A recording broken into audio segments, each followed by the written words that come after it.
We've had Philip Houston on before. Do you prefer Phil? Phil is fine. Phil? Phil is a former CIA officer, and he used to interrogate bad guys for the CIA.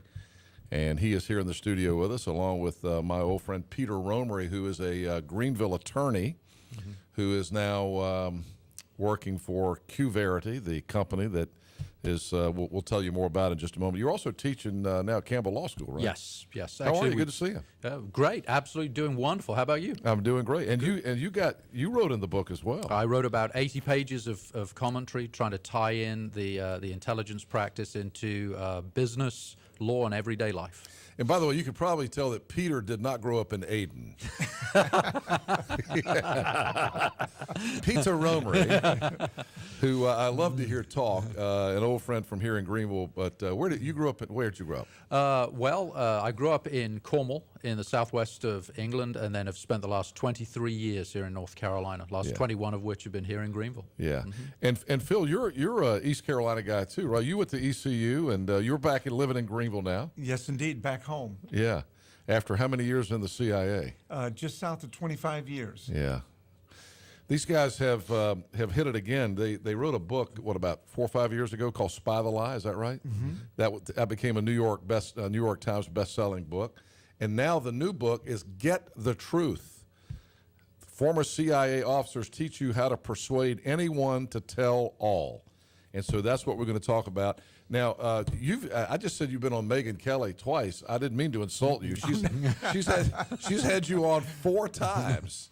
On the fun. So you've been all over television. You've been on the Today Show. You've been on even on MSNBC, I heard. Yes, on the Morning Joe show. Yeah, you went on with Joe Scarborough. Mm-hmm. So tell us about the book, Get the Truth. The book Get the Truth is really a sort of sequel to Spy the Lie. Spy the Lie was written to help people understand how to spot deception, and Get the Truth is written for the purpose of, if you spot it, now what do you do with it? How do you go get the truth? So if I ask you, if I were, questioning you as a potential bad guy, and I say, Henry, did you take the money, and your answer wasn't satisfactory, then how do I get you to tell me that you took the money? And that's what Get the Truth is all about. All right, I'm going to ask you in a second how you know when somebody's lying, but let me ask, and of course you don't have to think about that because that's what you do every day. But Peter, QVerity is the company that you're involved with Phil. What is QVerity and what's your role here? My role is general counsel and partner. I practice the methodologies too. We are a risk management, consulting, crisis management, and also a large part of what we do is screening. We do screening for Fortune 100 companies, high net worth individuals, hedge funds, private equity funds, and government sector clients around the world. And so you're trying to find out if these guys are lying? Yes. Yes, it's very hard. All right, so did you hear my analogy of my weekend when my wife said to me, honey, do you want to go see the Nicholas Sparks movie? And I went, absolutely. Now, if she reads this book, is she going to know I was lying? Yeah, probably. So how do you know when someone's not telling the truth? Well, Henry, you just did something interesting. When you said absolutely, you shook your head no. Okay? So it's the body language? Well, that's part of it, absolutely.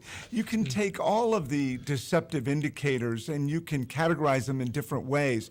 But in the broadest sense, you can categorize them into what people say, the verbal behaviors, and what people do while they're saying them, a la what you just did a second ago. The behaviors or the physical behaviors that accompany our statements. We have a specific set of what we consider to be the most reliable deceptive indicators in each of those categories. So, for example, if I'm talking to you, you may exhibit an evasion behavior. I may ask you a question, you don't answer my question. There's a single deceptive indicator. The key to our success, though, is we know that one indicator is not enough. We're going to need to see what we call a cluster of deceptive indicators, at least 2. And the more we see, the higher the probability that you're actually lying. So I've heard in the past that if someone is talking to you and you ask them a question and they look down and to the right, That's in it. Is that any truth to that? Not from a deception standpoint. It's called, what you're referring to is a concept called neurolinguistic programming. It was a methodology developed many years ago for reasons different than deception, and it was sort of an aftermarket application to try to apply it to deception. And the research has not proven that it works in that arena. In fact, eye contact itself is a very poor indicator of deception. Really? Yes, research has shown that that often deceptive people have better eye contact than truthful people. No kidding. Yeah. Are there some people better liars than other? I would assume that having spent the years that you spent interrogating bad guys for the CIA, you saw a lot of pretty good liars. There are people who are better liars. We found that the best liars are those who are not afraid to tell what proverbially has been termed the bald-faced lie. So when you ask them, did you rob the bank? They're saying, no, I didn't rob the bank. Once they get over that fear of lying, so to speak, they can become pretty good liars. Which president was it? Teddy Roosevelt that said, "Weak points speak louder." Absolutely, absolutely. Yes. So do liars, Peter, speak louder? Yes, they do, very much so. That's one thing that we're asked an awful lot is can somebody read these books and make themselves a better liar? And the answer is no. It's that these are things that people can't avoid doing. People are always going to default into doing any number of these, and there's no set formula. We can't say that most liars exhibit things non-verbally, or most liars exhibit things verbally. Phil has a wonderful expression: "Is lying's not a team sport." It's very, very individualistic, but it's just paying attention to what people say. And I'd also stress as well that there's also a difference between deception and a lie. And a great example of that is, and we use in training, is when then Governor Clinton was asked, did you have a 12-year affair with Jennifer Flowers? Jennifer with a G, Flowers. And he said, that allegation is false. Well, it turned out it was 11 and a half years. It was 11 and a half years. And so, there's difference between deception and a lie. That actually seems like poor interviewing skills to me. Exactly, and that was one of the reasons for writing this book, was that people said, okay, well, you've seen somebody exhibit deception. Now tell us, how are you going to get from them what the actual truth is? Right. Interesting. When you've done these things as a CIA interrogator, Phil, are you generally one-on-one in the room with a guy like this? Yeah, more often than not, that's the best approach, Henry. There's an old axiom in the interrogation business that says people don't confess to crowds. And so when you can get down to a one-on-one level, that's your best chance for getting someone to open up to you. Is there? I'm sure there's a skill to interviewing someone to try to get the truth, which is what the book's all about. Is there a short synopsis of that, or do we need to read the whole book? Or? No. There's some key points to getting the truth. A lot about getting the truth is counterintuitive. So if I ask you a question and you don't tell me the truth, and I recognize it instinctively or intuitively, I want to ask you more questions. But the first problem that creates is what the behavioralists refer to as psychological entrenchment. The more you commit to that lie, every time you verbalize a lie, you're committing to that lie. And that makes my job nearly twice as difficult every time I allow you to do it. So intuitively, instead of asking questions, all of a sudden we have to become the person talking. And what we're going to be talking about are things that will help you to get into the short-term thinking mode, meaning that you're not going to be focused at all or as much on the consequences of confessing to whatever it is you're not telling the truth about. And there are certain things we tell you. We'll give you reasons why it's okay to explain it or talk about it. We'll minimize whatever it is that you're fearing, all right? And then we'll also socialize it. We'll tell you perhaps about someone just like you who may have done something similar. Collectively, all of those things can get people to go into this short-term thinking mode. So they've got reasons they don't want to tell you, and now you're supplying other reasons that might take on more priority at that moment in time. I bet one of the big demographic success models for your book is cheating spouses. Yes. What do you think? I bet that there are a lot of women out there or men out there who think their spouses are cheating on them that will get this book. Is it going to help them, Peter? This is the 2015 version of Fatal Attraction. Be afraid. Be very afraid. Yes. It's going to help the spouses much more than it's going to help the cheaters. And we also think as well that in the next year or so, people are going to be using these techniques and assessing politicians when they're out on the campaign trail and listening to what they're saying. So and paying a lot more attention to what they're saying to them. So did you look at the Hillary Clinton video? We did. We looked at the. Do you have any information you'd like to share about it? Well, which video are you referring to? I'm talking about the one she released announcing her presidency. Oh, no. Let's talk about the Benghazi hearing then. Well, actually, I don't want to make this political. No, absolutely. And the thing is that we say that we've got no allegiance. Our only allegiance is to the truth. We don't have any partisan allegiance. The allegiance is to the truth. The most interesting one was about the emails and what happened with the emails.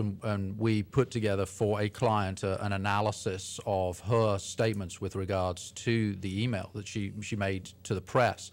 And found a significant cluster of highly deceptive indicators there that suggested to us that there's a lot more digging that needs to be done. And again, that's the thing with the methodology. You'd be astonished what you are able to get people to reveal when you start to dig. And I have some bad news for both of you. I don't know anything about your world. And I didn't work for the CIA, but I knew she was lying too. Well, I honestly think Henry read the book. I really do. That's what I said. I was going to tell you guys I read the book. Then I realized you're lying experts, and you knew that I'd be lying. How about it's interesting as a law professor. Now you're teaching students. Yes. Law. I mean, and let's be honest. The legal profession.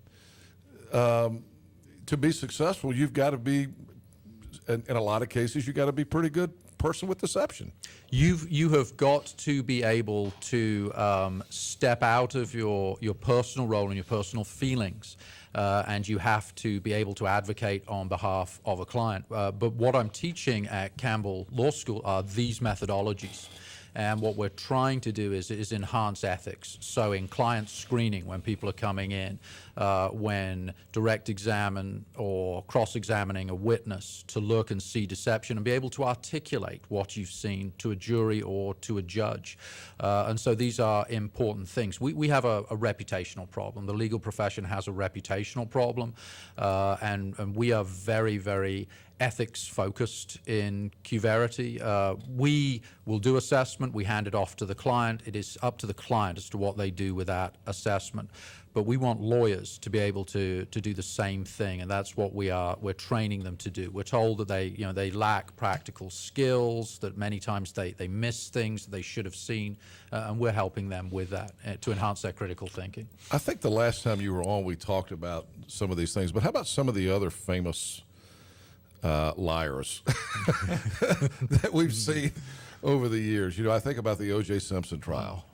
I think about, we talked about Bill Clinton. I mean, any president that we've had. I mean, can you give us some examples of some other things? We've put into the book, Mike Floyd, and Don Tennant's absolutely brilliant writer worked on this. Michael Floyd, Susan Carnicero. I tell people I work with true American heroes. I wish there were things I could tell you about all of these folks that I can never tell you about things they've done. But Mike put together, and I went back and forth with him, how he would have interrogated O.J. Simpson, how he would have interrogated. Is O.J. that in this Simpson. book? It's in this book. Oh, There's, yes. there's a chapter where we put together how an interrogation of O.J. Simpson could have gone, would have gone to get the truth from O.J. Simpson. But we see a lot of it in corporations and institutions of higher education, in Fortune 100 companies.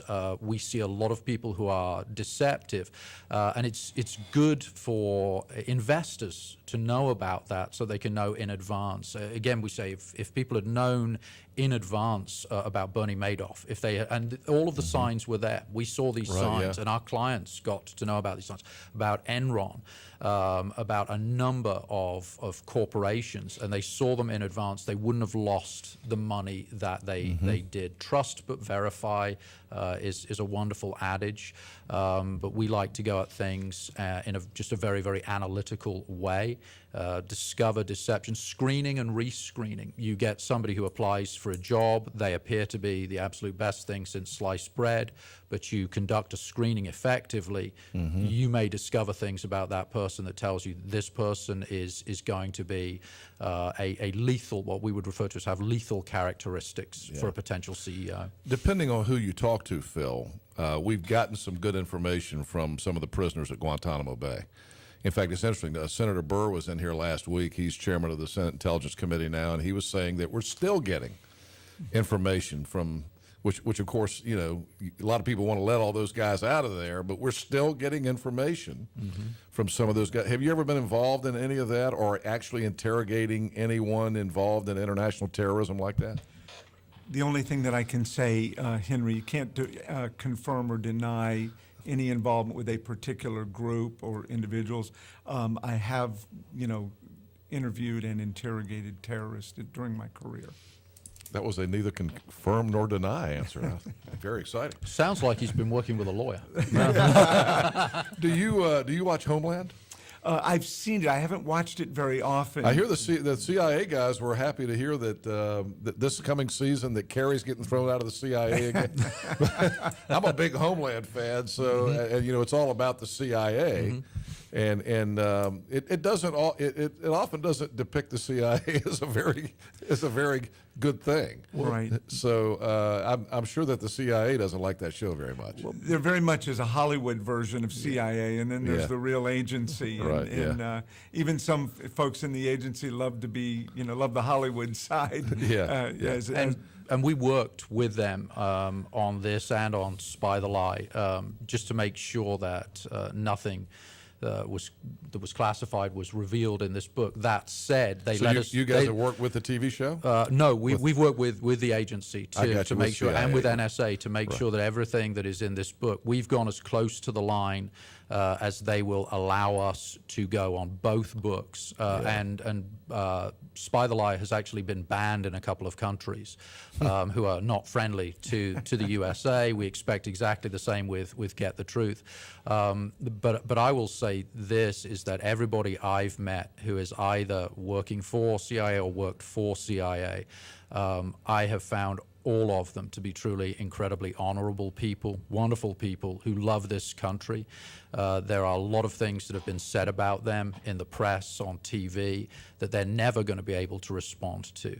And so they are having to deal with this with both hands tied behind their backs. And they're good people, and they're honest people, and they are very honorable people. And we as a country owe a debt of thanks to all of them. Could you just listen to Peter talk all day? Yes, indeed. Love to hear you talk. Please call Marcy and tell her that. Yeah, your wife actually lied to me about that. She said she liked it also. No, you got a great wife, Marcy. Yeah. All right, well, guys, congratulations again. This is already on the New York Times bestseller list. If you haven't read it yet, get it. It's called Get the Truth. And this is not a lie. I'll look you dead in the face and tell you I'm going to read it this weekend. How about that? Fantastic. I'm going to do my best to read it this weekend. I didn't shake my head no. No, you didn't. No, you didn't. I really meant to read it already, but now I want to read it even more. So thank you both for being here. Thank and you. It's exciting to have world-famous authors right here in Greenville. Thank you. This thing's climbing the New York Times bestseller list, and it's going to be a huge hit.